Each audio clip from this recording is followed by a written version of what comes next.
Hello, my name is Patrick Adelberger, and I'm a PhD student at Johannes Kepler University in Linz, Austria. Today I'm going to talk about CORE, a web-based visual analysis tool for creating and characterizing cohorts. CORE is a joint work between the Visual Data Science Lab at Johannes Kepler University and Boehringer Ingelheim. There are some tools that allow users to create and analyze cohorts. For example, cBioPortal. But cBioPortal has some limitations. It is hard to define cohorts based on mutation data. It's also hard to define cohorts based on the absence of one or more multiple mutations. It also doesn't support the iterative process of defining a large set of cohorts. For example, creating cohorts by multiple subsequent split operations. And you cannot keep track of the cohorts that you generated.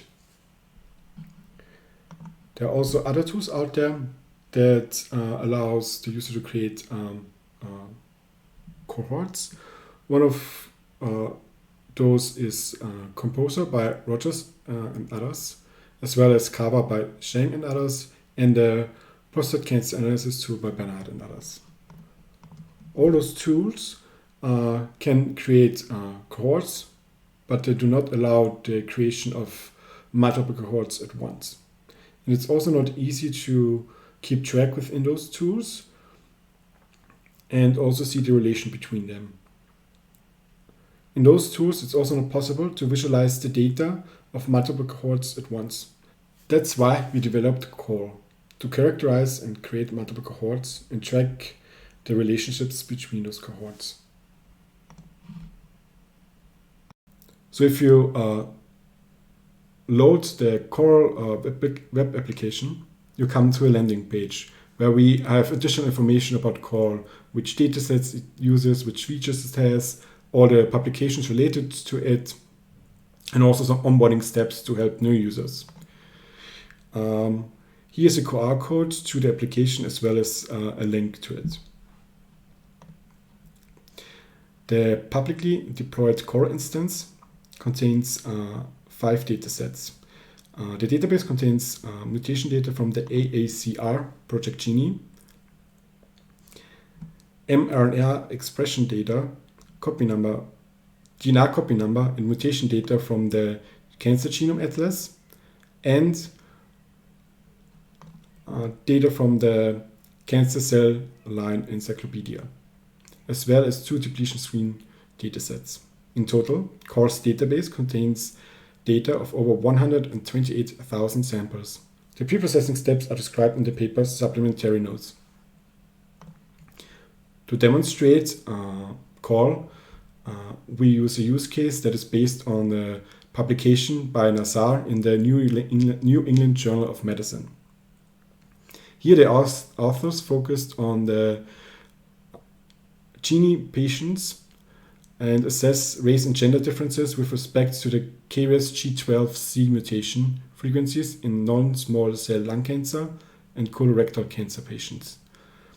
The KRAS gene is mutated in around 15% of all human cancers, making one of the most frequent mutation cancer-causing genes. The G12C is one of the most prevalent KRAS mutations. So if you load the application, you come to the landing page as already mentioned. On the top right corner, you see the Start Analysis button. If you click on it, you will get to the analysis tool. You have here some additional information that would help you throughout the process. The text within the blue box is some onboarding steps that you can follow. We select the Genie dataset, which then is represented in the rectangle, with the size at the bottom and also the name of it. If you select now this cohort, you can see it is added to the bottom, the action view, where we work with the selected cohorts. We split it CORE into 2 areas. The top area is the cohort evolution view, where we keep track of the cohort, as you will see later on in the use case, and the bottom half, where we work with the selected cohorts. We also highlight the selected cohorts with different colors to keep a better track of them. So there are different operations you can do to the selected cohorts. You can either characterize them or create new cohorts. The first operation is the view operation. It is the main route to exploring the dataset. It allows to visualize an attribute of a cohort and analyze or compare the different attributes of cohorts. The filter and split operation is based on the view operation, where you can interactively create new cohorts. Then we have the prevalence operation, which is a dedicated visualization to explore the prevalence of the selected cohorts. It is also possible to analyze the individual items in each cohort to see if there are outliers or not within it. And the last operation is the compare operation, where it's possible to find out if there is a statistical difference between cohorts based on one attribute.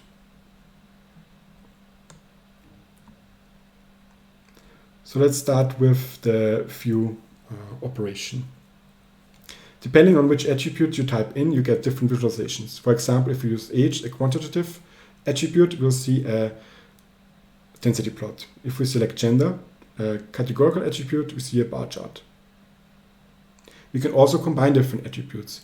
If we add now age to gender, we get a box plot. Different combinations of attributes result in different visualizations. If we would combine two categorical attributes, we would get an area chart. If we combine two quantitative attributes, a scatter plot. Now let's start with the first cohort for the use case. What we need now is to create a cohort that includes the major subtypes for the non-small cell lung cancer cohort. Those tumor types are the lung adenocarcinoma, the lung squamous cell carcinoma, and the non-small cell lung cancer.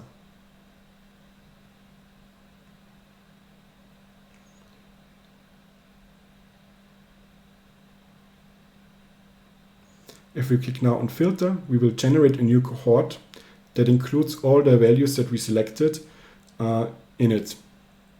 If we now add the cohorts to the cohort graph, we then see that it's also automatically selected, and we also see that the size difference to the dataset in the third row of the cohort representation.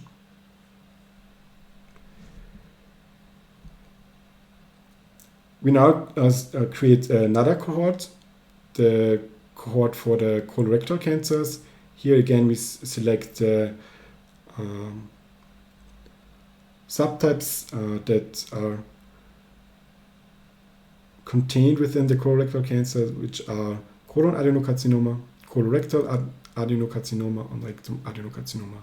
Again, if we use the filter operation, we will create a new cohort that includes all those values within one cohort.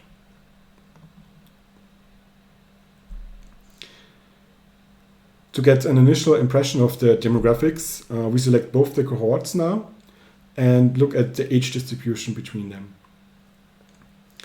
As you can see, the patients in the colon cancer cohorts are on average older than the ones in the lung cancer. To confirm that difference, we will now use the comparison operation. We go back to the operations and select compare. Here we use the visualization technique Tordino by Eckelt and others. It creates a matrix of pairwise comparison based on the attributes selected. Here, age. You can see additional information about the test and that the difference is statistically relevant. We can also analyze the gender between those two cohorts. Again, if we click on the cell, we get additional information about the tests used and also a visualization that shows the difference of the attribute values. So now let's create the different cohorts for different races. Here we will focus only on the lung adeno or non-small cell lung cancer patients. So we only select this one cohort, and then we choose race, and we will select the top 3 most prevalent categories for race. And if we click on split, it will generate 3 cohorts with for each category we selected. The 3 created cohorts are Asian, Black, and White. We now automatically select all the race cohorts and split them by gender. Per default, all categories are selected, so clicking on split will automatically create a cohort for each category. Now we generate this 6 cohorts based on the gender. We will now have a look at the KRAS amino acid mutation.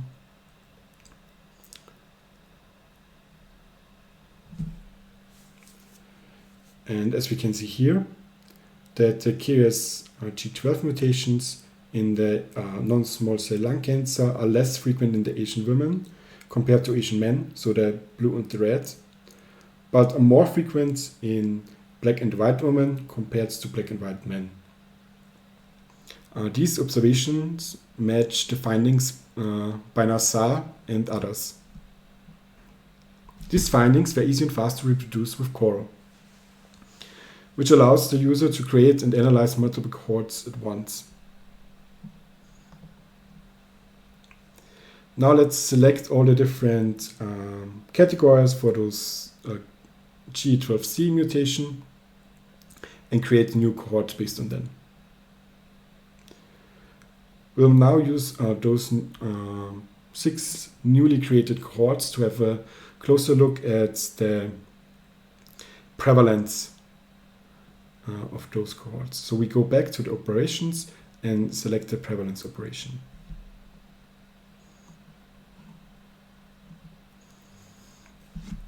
Here for each selected cohort we have a bar chart. This long bar, this light gray bar, represents the dataset. The dark gray bar, the reference cohort, and the colored bar, the selected cohort. In this case, the colored bars or the selected cohorts are so small compared to the dataset that they are not visible. Above the bar, you have multiple checkboxes. The one that's grayed out represent the filter steps taken to create the selected cohort. You can use those filter steps to then create reference cohorts. So that means, for example, if I now select the filter steps gender, race, and tumor type, I will create a reference cohort that includes all non-small cell lung cancer patients that are Asian and female, and compares them to our initial or the selected cohort, which is also filtered by the KRAS 12C mutation. Because it's so hard to see of the small sizes of these 2 cohorts compared to the dataset, you can also hide the dataset cohort. Then you have a better overview between the reference cohort and the selected cohort.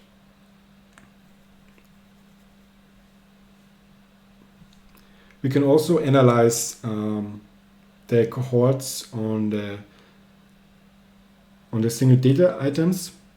We can here add age and gender as attributes of interest, and then we will get a table which uses the lineup technique by Kratzel and others. Here you can then also see a dedicated column to represent the cohorts the data item is in. It is also possible to export the current table as a CSV file.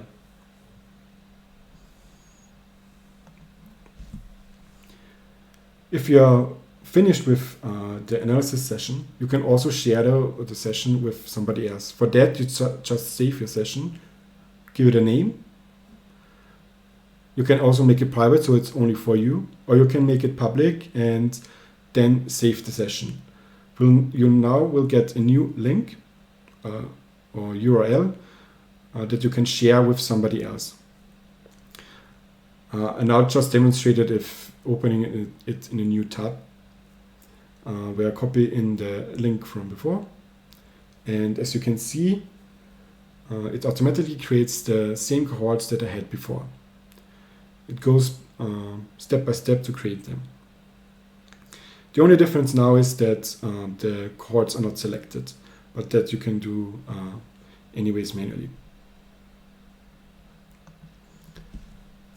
For future work of call, we thought about supporting longitudinal data, which is currently not supported. Longitudinal data is data from multiple samples of one patient at different time points or detailed treatment history. We're also thinking about adding an automatic compare operation that allows the user to select cohorts of interest, and call then does the calculation to find the attributes that differ the most between those cohorts. Technically and conceptually, it's also possible to use call for other data and fields. For example, analyzing the data of COVID-19 patients of a country. Therefore, we also want to support the upload of custom data. So in this talk, I quickly showed how easy it was to reproduce the use case of the mentioned paper. It also showed how to interactively create multiple cohorts and how to analyze them with the visualizations. So try it out yourself and give us feedback about what data sets you think could be also beneficial to include or other features. This concludes my talk, and thank you for watching, and I'm open for any questions.